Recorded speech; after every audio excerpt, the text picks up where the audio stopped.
Now on Tidy GH today, founder and team leader of Bus Stop Boys, a group of young volunteers who have gained huge social media attention due to their efforts in cleaning public space, has called for a collective effort in addressing the indiscriminate littering in the country. He made the call during a clean exercise behind the University of Professional Studies here in Accra.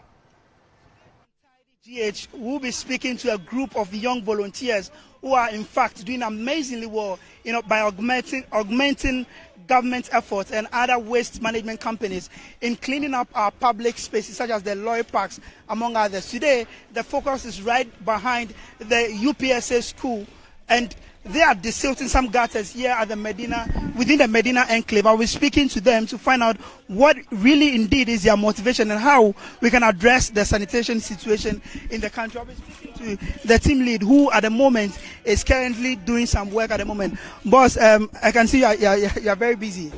Yeah, you are doing amazingly well. You are live on Metro Television. Wow, thank you very much. What is your name? Hinebako Joseph.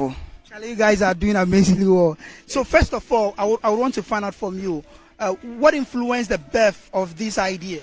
Service to mankind is service to God. That is how I grew up. Apostle Dr. Engineer Kojo Kantanka is my grandfather. And that's how we grew up, knowing service to mankind is service to God. So anything that's good to benefit mankind, as long as we bring peace to everybody, I don't care whether I say thank you or not. I know that is how we serve God. Great. At the moment, how many people do you have in terms of the Bus Stop Boys? Actively 50, but beyond that we have 148 in all.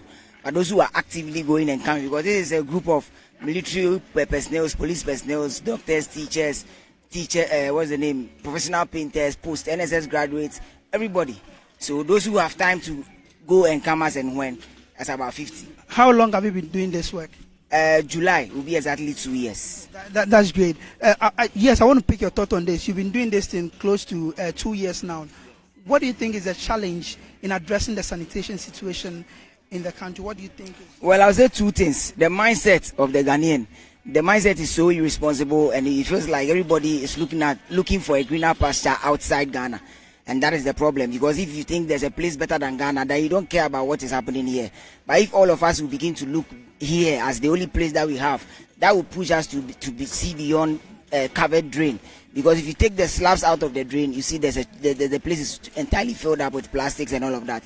And the second one will be the fact that the populace, the Ghanaian, the majority or the majority of the Ghanaian who are the contributors of littering are not involved in the cleaning process, and that is how come a lot of them don't see how difficult it is cleaning.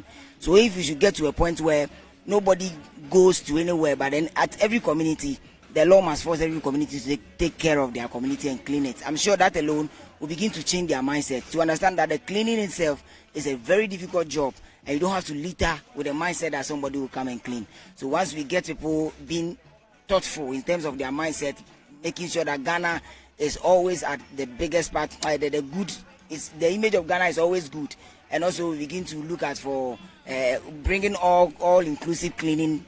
I'm sure we will definitely get answers. So in that way, we don't have to go to Alajo and tell them to clean. They know what it takes or what it means to clean their environment themselves. Also, in all of this, what do you think is the role of government in supporting young guys like you to ensure that our environments are very clean, and also collectively as a nation, what should we do? I think collectively as a nation, we should start from the roots, which is the kids, those who are coming. They are 5 years now. If we give them consistent environmental education and also showing them why it's so important to love the environment with everything inside and outside of us, then we are rest assured that in 10 years, we are going to get Ghanaians who know about segregation, Ghanaians who will not be littering anyhow because they think it's somebody's responsibility, but they know for a fact that it is all of us our responsibility. Then aside from that, also the government or the authorities must look at a way of bringing youth into the cleaning system. Because 20-30 years from now, whatever the consequences of the environment will be, we will bear it. 20 years, 30 years from now, a lot of the big people, my colleagues, the youths like me who want to blame, this one is not doing that, this one is not doing that, they won't be in existence, but we will. So it means that the future is steady looking at us and staring.